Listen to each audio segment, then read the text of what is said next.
మీ ఇంట్లో మొదటి కోటీశ్వరుడు మీరే అవ్వాలనుకుంటున్నారా? ఈ ఫైనాన్షియల్ వెబినార్ లో ఇప్పుడే జాయిన్ అవ్వండి. నమస్కారం శ్రీ ఆచార్య కృష్ణ స్వామి గారు. నమస్కారం అండి.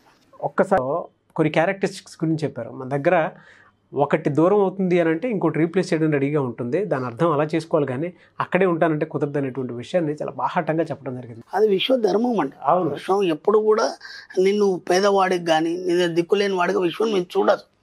నీకు సంపూర్ణమైనటువంటి సంపదలు ఇవ్వాలనే చూస్తుంది. అది నేను ఎప్పుడు సంపూర్ణంగా ఒక ఉన్నత స్థితిలో ఉంచాలనే చూస్తుంది. కానీ మీరు దాంతో అనుసంధానం అయినప్పుడు చేస్తుంది. అది దాన్ని మీరు గుర్తించినటువంటి అది కూడా ఏం చేయదు. అదే. Thank you sir, thank you so much. So ఈ వీడియోలో ఏం చెప్తున్నారు? అప్పుడు ఒక దేవుడి దగ్గరికి వెళ్తామండి మనం. ఎవరో ఒక కోరిక ఉంది అంటే నేను ఎగ్జామ్ పాస్ కావాలను, లేదంటే నేను ఒక ఇల్లు కట్టుకోవాలను, లేదంటే నేను ఇంత సంపాదించాలను, లేదంటే నా ఆరోగ్యం బాగుపడాలను, ఏదో ఒక కోరికతోనే దేవుడి దగ్గర పోతాం కదా మనం. అప్పుడు ఇంకోటి ఏంటంటే మనకు ఆల్రెడీ తెలుసు అనమాట ఏ దేవుడు ఏం చేస్తాడు అనేది కూడా తెలుసు. మన పురాణాల్లో శాస్త్రాల్లో వాళ్ళకి కొన్ని పదవులు కేటాయించబడ్డాయి, అంటే ఈ దేవుడు ఇచ్చేస్తాడని. ఇప్పుడు ఈ మధ్య మనకి ఏంటంటే వీసా దేవుడు అని ఆ దేవుడు అని మనకు తెలిసిన మట్టుకు మనకు కూడా బాగానే తెలుసు.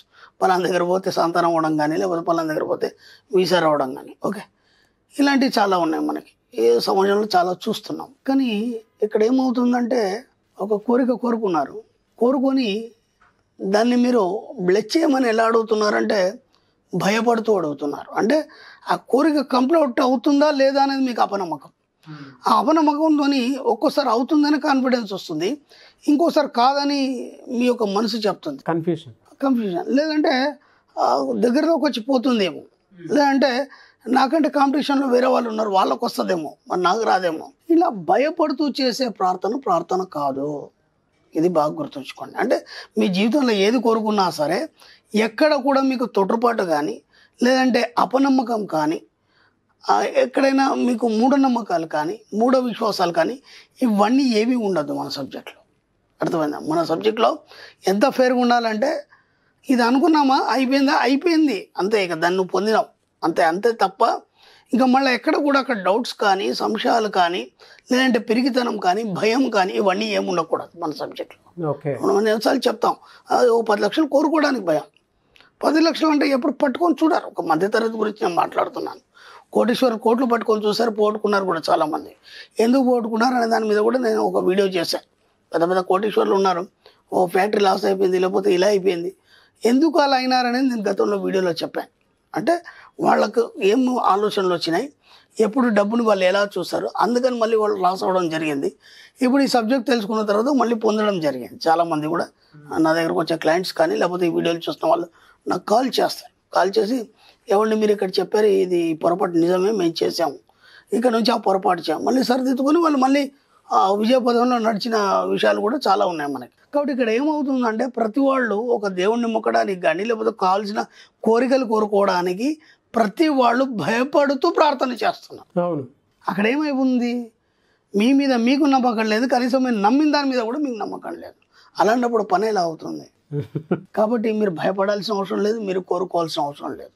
మరి మీ కోరికలు ఎలా సాధ్యమవుతాయి? నిరంతరం సంపూర్ణతత్వంతో కూడి ఉండండి, సరిపోతుంది. ఆటోమేటిక్గా అన్నీ వచ్చేస్తాయి. మన సబ్జెక్ట్లో సూత్రం ఉంది కదా, నేనున్న నా జీవిత అనంతత్వంలో అంతా సవ్యంగా ఒక్కటిగా సంపూర్ణంగా ఉంది. ఇది ఖచ్చితంగా ప్రతి అఫర్మేషన్ ముందు చెప్పాలని చెప్పాను, అలాగే ప్రతి మెడిటేషన్ ముందు చెప్పాలని చెప్పాను, మీరు ఉదయం లేవగానే చెప్పాలని చెప్పాను. జస్ట్ ఇది ఒక్కదాన్ని మీరు గట్టిగా నమ్మండి, మీరు ఇంకేం కోరుకోవాల్సిన అవసరం లేదు, ఎక్కడ లోటు అనేది లేదు. నేనున్న నా జీవితంలో మీదేదైతే జీవితం ఉందో అది అనంతత్వంతో కూడి ఉంది. అంటే దాంట్లో ఇంకా ఇది లేదనేది లేదు, ఇక సంపూర్ణంగా ఉంది. లేమి అనేది లేదు, అది లేదు, ఇది లేదు, అలాగని లేమి లేదు. తత్వంలో చెప్తారు ఏమనంటే అది లేదు, అది ఉందంటే అక్కడ ఏం కనిపించట్లేదు, ఇది ఉందంటే ఇది లేదు, ఇక్కడ ఏం కనిపించట్లేదు, అలాగని నీకేం తక్కువ లేదు. అంటే నీ సమయానికి నీకేమేం కావాలన్నా అవన్నీ సమకూర్చడం అనేది జరుగుతుంది. ఇంకా మీరు కోరుకునే అవసరం ఏముంది, కోరుకునే తర్వాత భయపడే అవసరం ఏముంది? భయంతో కూడిన జీవితం ఎన్నేళ్ళు జీవిస్తారు మీరు. కాబట్టి ఎక్కడ కూడా భయపడాల్సిన అవసరం లేదు మన సబ్జెక్ట్లో. ఎప్పుడైతే మీరు సంపూర్ణత్వంతో కూడి ఉన్నారు అనే ఒక కాన్ఫిడెన్స్ కలిగి మీరు ఎప్పుడైతే వాటన్నిటిని సంపూర్ణంగా మీరు చుట్టుపక్కల ఉన్నాయని ఊహించుకున్నారు. నేను ఇంతకుముందు కూడా చెప్పాను, ఒక వస్తువును ఊహించుకున్నప్పుడు మన సబ్జెక్టులు ఏమేమి చెప్తాం, అఫర్మేషన్స్ కొన్ని. మనీ సరౌండ్స్ మీ, అంటే ఎప్పుడు నా చుట్టూ డబ్బు ఉంటుంది, where I go money comes to me easily. నేను ఎక్కడ వెళ్తే అక్కడ నా డబ్బు నాతోనే ఉంటుంది. అలా అన్నప్పుడు ఉండాలి కదా, మరి ఉండాలి కదా. లేదనే డౌట్ మీకు వచ్చిన తర్వాత అది ఎలా ఉంటుంది? ఉండదు. ఈరోజు ఈ అఫర్మేషన్ చేసిన వాళ్ళు ఎంతో సంపూర్ణంగా ఉన్నారంటే మన క్లాసులలో వాళ్ళు ఫీడ్బ్యాక్ ఇస్తారు. వాళ్ళు అంటారు కదా, ఇంతకుముందు ఒక 10,000 గురించి ఎత్తుకునే పరిస్థితి గురువుగారు మాకు. ఇంతకుముందు సబ్జెక్ట్లోకి రాకముందు ఒక 10,000 గురించి ఎత్తుకునే పరిస్థితి. ఇప్పుడు మేము ఒక బిజినెస్ పెట్టాము, ఓ 10 లక్షలు అంటే మేము అడగాల్సిన అవసరం లేదు, ఎవరో తెచ్చిస్తున్నారు మాకు. అడగకుండానే ఇలా అని చెప్పేసి మీరు ఏదో బిజినెస్ పెడుతున్నారంట కదా, మా దగ్గర డబ్బులు ఉన్నాయి తీసుకెళ్ళమంటున్నారు. ఇంతకుముందు లేని ఇప్పుడు ఎలా సాధ్యమవుతుంది అంటే వాళ్ళ పరిపూర్ణత్వాన్ని, సంపూర్ణత్వాన్ని వాళ్ళ చుట్టూ ఏర్పరచుకున్నారు. అంటే ఒక ఎక్సలెంట్ బ్యూటిఫుల్ అట్మాస్ఫియర్ని వాళ్ళు ఏర్పరచుకున్నారు. కాబట్టి ఆ అట్మాస్ఫియర్ని నువ్వు ఏదైతే ఏర్పరచుకుంటావో దానికి అనుగుణంగానే విశ్వం నీకు అవన్నీ అరేంజ్ చేయడం జరుగుతుంది. కాబట్టి మీరేం చేస్తున్నారు? ప్రతి దగ్గర భయపడుతున్నారు. అందుకే చెప్తున్నారు, భయపడుతూ చేసే ప్రార్థన కాదు. కాబట్టి మీరు ఎప్పుడు ఎలా ఉండాలి? నిరంతరం ప్రార్థనలోనే ఉండాలి. ఎలాంటి ప్రార్థన ఉండాలి? డబ్బు సంపదతో కూడి ఎప్పుడు అన్నీ మీకు అనుకూలంగా మీతోనే ఉన్నట్టుగా ఫీల్ అవుతూ ఆ ఫీల్తో ఉంటే అదే ప్రార్థన. ఇంకా మీరు కొత్త దానికోసం మీరు అది కావాలి ఇది కావాలి అడగాల్సిన అవసరం లేదు. ఓకే, నేను ఎప్పుడు సంపూర్ణతతో కూడి ఉన్నాను, దాన్ని ఒకటిసారి మీ యొక్క సబ్ కాన్షియస్ మైండ్కి ఎక్కించి అలాగే ఉన్నట్టు ఫీల్ అయిపోయినారు, ఆటోమేటిక్గా అన్నీ మీతోనే ఉంటాయి. ఏది కూడా లోటు లేదు. అందుకే చెప్తున్నారు, అది లేదు ఇది లేదు అలాగని లేమీ లేదు. అర్థమవుతుందా? అక్కడ ఏమీ లేదు, ఇక్కడ ఏమీ లేదు. అలాగని నీ దగ్గర ఏం లేదంటే లేమీ లేదు. అంటే ఎప్పుడు పుష్కలంగానే ఉన్నది నీకు. అంటే ఇతరులకు ఇచ్చే ఇది విధంగానే ఉంది తప్ప ఇతరుల నుంచి తీసుకోవడానికి నీ యొక్క సబ్ కాన్షియస్ మైండ్ ఎక్సెప్ట్ చేయదు. ఇక ఇంతకుముందు మనం డబ్బులు అడిగాం, అది ఇది చేసాం, ఇప్పుడు అడిగే అవసరం కూడా లేదు. చెప్తున్నాను కదా, అంటే ఈ స్థితిని ఏమంటారు? సంపూర్ణత స్థితి. నేను అది చెప్తున్నాను కదా స్టార్టింగ్లో. నేనున్నా నా జీవితం అనంతం అన్నప్పుడు ఈ సృష్టితో మొత్తం మిళితం అయిపోయింది. అనంతత్వం సంపూర్ణంగా ఒక్కటిగా అంతా కలిసి నీతోనే ఉంది, ఇంకా వేరుగా ఏది లేదు. అంటే అన్నీ నీతోనే ఉన్నాయి, అన్నీ నీకోసమే ఉన్నాయని ఎప్పుడైతే అనుకుంటావో అన్నీ నీతోనే ఆటోమేటిక్గా ఉంటాయి. నువ్వు కోరుకునే నీ దగ్గరికి రావడం అనేది జరుగుతుంది. ఎప్పుడైతే లేదని అనుకున్నావో అప్పుడు లేకుండా పోతుంది. అందుకే లేమి లేదు అంటే లేదనే మాట కూడా లేదు. ఇక్కడ అన్నీ ఉన్నాయి, అక్కడ ఏమి కనిపించట్లేదు. నువ్వు కోరుకున్న మరుక్షణం వచ్చేస్తాయి. నువ్వు కోరుకోవట్లేదు కాబట్టి భయపడుతున్నావు, కాబట్టి నిరంతరం ప్రార్థన చేస్తున్నావు, కాబట్టి అది నీకు దక్కట్లేదు. నీ ప్రార్థన చేసే అవసరం లేదు. నిరంతరం సంపూర్ణత్వంతో కూడుకున్నా అనే ఒక నమ్మకాన్ని కలిగి ఉంటే మాత్రం ఆటోమేటిక్గా అన్నీ నీ దగ్గరికి వస్తాయి, అన్ని టకటక అయిపోతాయి. అది మన సబ్జెక్ట్లో ఉంది. అందుకే ప్రతి అఫర్మేషన్ కానీ మెడిటేషన్ ముందు కానీ మనం రాసే ముందు కానీ ఈ ఒక్క వాక్యాన్ని ముందు స్టార్ట్ చేసి దాన్ని నమ్మి మీ పనులు చేసుకోండి, ఆటోమేటిక్గా అన్ని మీ దగ్గరకు వచ్చేస్తాయి. ఒక మనిషి ఈ స్టేట్ ఆఫ్ మైండ్లోకి అంటే మన సబ్జెక్ట్లోకి రావాలి అని అంటే ఎంత ప్రాక్టీస్ ఉండాలి సార్? అసలు ప్రాక్టీస్ ఏం అవసరం లేదు. మన వీడియోలు ఉంటే చాలు. దాదాపు మనం దీని గురించి దాదాపు 471 వీడియోలు చేస్తున్నాం మనం. ఇవన్నీ మనం స్టార్టింగ్లోనే చెప్పాం. నేను మన లాస్ట్ టైం కూడా క్లారిటీ ఇచ్చాను వీడియోలో. మీరు స్టార్టింగ్ నుంచి చూస్తే సబ్జెక్ట్ అనేది అర్థమవుతుంది. ఇప్పుడు మీరు అన్నట్టు ఈ క్వశ్చన్ వేరే వాళ్ళు కూడా వేస్తారు. ఎందుకంటే ఇంత స్థితి రావాలంటే ఏం చేయాలి?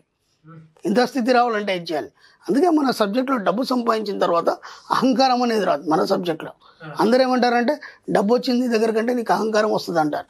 మన సబ్జెక్టులు ఎందుకు రాదంటే స్టార్టింగ్ నుంచి మనం ఎలా తీసుకురావాలి, ఎలా వస్తుంది డబ్బు, దాంతో ఎలా స్టాంప్ చేయాలి, మనం సమాజ సేవ ఎలా చేయాలి, కృతజ్ఞత ఎలా చెప్పుకోవాలి, ప్రతి చెప్పుకుంటూ వచ్చాం. కాబట్టి ఇక మనిషికి అహంకారం అనేది రాదు. కాబట్టి అహంకారం రాదు కాబట్టి ఒక పూర్ణత్వంతో కలిగి ఉంటాడు తన జీవితాన్ని. కాబట్టి ఏదైనా సాధిస్తాడు, ఏదైనా వస్తుందో దాని దగ్గర. నాకు మిమ్మల్ని చూస్తే అనిపిస్తుంది సార్, ఎంత గొప్ప ప్రాక్టీస్ చేసి ఉంటే అంత అనర్గళంగా సబ్జెక్ట్ని. అంటే కొంతమంది ఎక్స్ట్రా చెప్పినా కూడా అది ఎక్స్ట్రా ఉందేమో అన్నట్టు అనిపిస్తుంది. కానీ మీరు చెప్పే కొద్దీ ఆ లోతు కానివ్వండి, విశ్లేషణ కానివ్వండి, సబ్జెక్ట్ మీద ఉండేటువంటి పాజిటివ్ కానివ్వండి అనర్గళంగా వస్తుంది సార్. అసలు నేను చాలాసార్లు మెస్మరైజ్ అయినటువంటి విషయాలు చాలా సందర్భాలు ఉన్నాయి. కొన్నిసార్లు అలవాట్లు కూడా ఎంత సింపుల్గా మార్చుకోవచ్చు అనేటువంటిది మన వీడియోలో చాలాసార్లు చెప్పడం జరిగింది. అంత ఈజీ చేసి పడేస్తారు. అందుకే మీకు ఇందాక మళ్ళీ ఎందుకు అడిగానంటే సబ్జెక్ట్లో డీప్గా లేనివే వెళ్ళేటప్పుడు కొంత పీరియడ్ వరకు సాచురేట్ అయిపోతారు. కానీ మీకు అట్లా కాదు. వెళ్ళే కొద్దీ ఏదో కొత్తది, ఏదో పెద్దది, ఏదో మెస్మరైజ్ చేసేది ప్రతి ఎపిసోడ్లోనూ ఒకటి కనిపిస్తూనే ఉంటుంది. అంటే నాకు సబ్జెక్ట్ అంటే చాలా ఇంట్రెస్ట్. ఇప్పుడు నా దగ్గర ఏం లేనప్పుడు నేను నా లైఫ్ స్టోరీలో కూడా నేను చెప్పాను, నేను అనాథనని చెప్పాను, నేను పెద్ద గోల్డెన్ స్పూన్తో పుట్టినా అని చెప్పలేదు. కాబట్టి ఈ సబ్జెక్ట్లోకి వచ్చిన తర్వాత ఒక్కొక్కటి అనుభవిస్తుంటే ఆ ఫీల్ ఎంత హాయిగా ఉంటుందంటే కాబట్టి ఇప్పుడు నేను ఈ సబ్జెక్ట్లో ఏదైనా చెప్పగలను, ఎలాగైనా దాన్ని నేను అనుసంధానం చేయగలను. ఇప్పుడు వేరే సబ్జెక్ట్ గురించి నేను మాట్లాడను, ఎందుకంటే నాకు తెలియదు కాబట్టి నేను మాట్లాడను. ఈ సబ్జెక్ట్లో నేను స్టార్టింగ్ నుంచి ఉన్నాను. స్టార్టింగ్ నుంచి దాదాపు 471 వీడియోలు అంటే మనం ఎలా ఎలా ఎలా ఎలా స్టెప్ బై స్టెప్ ఇక్కడ దాకా తీసుకొచ్చాం మనం. కాబట్టి ఆ క్లారిటీ నాకు ఉంది. నేను ఎక్కడేం చెప్పాను, ఎక్కడేం మాట్లాడాను. కాబట్టి ఎక్కడైనా ఏదైనా క్వశ్చన్ వేస్తే కూడా దానికి పర్ఫెక్ట్గా మనం ఏ విధంగా వాళ్ళకి సరిగ్గా అర్థమయ్యేటట్టు చెప్పాలి. ఇవన్నీ దాంతో నేను అనుభవించాను. అవన్నీ నాతో ఉన్నాయి కాబట్టి నేను అలా చెప్పగలను. ఏదో మనం ఆలోచించి ఏదో బయటికి తీసుకొచ్చి చెప్తే అక్కడ కన్ఫ్యూజ్ అవుతాడు మనిషి. ఆల్రెడీ అవన్నీ నాతోనే ఉన్నాయి. ఇందాక చెప్పాను కదా, నేనున్న నా జీవితపు అనంతత్వంలో అంత సవ్యంగా సంపూర్ణంగా ఒకటిగా ఉంది. అన్నీ నాతోనే ఉన్నాయి. ఇంకా నేను కన్ఫ్యూజ్ అయ్యేదేముంది? నేను కూడా అదే చేస్తాను కదా. మీకేదైతే చెప్తున్నానో నేను కూడా అదే చేస్తాను కదా. కాబట్టి అన్నీ నాతోనే ఉన్నాయి. ఎప్పుడు ఏది అడిగినా జేబులో ఉన్నట్టు తీసి చెప్పేయడం అంతే. గ్రేట్ సార్, థ్యాంక్ యూ అండి. Thank you so much Shri Acharya Anantakrishna Swami గారు. థ్యాంక్ యూ అండి.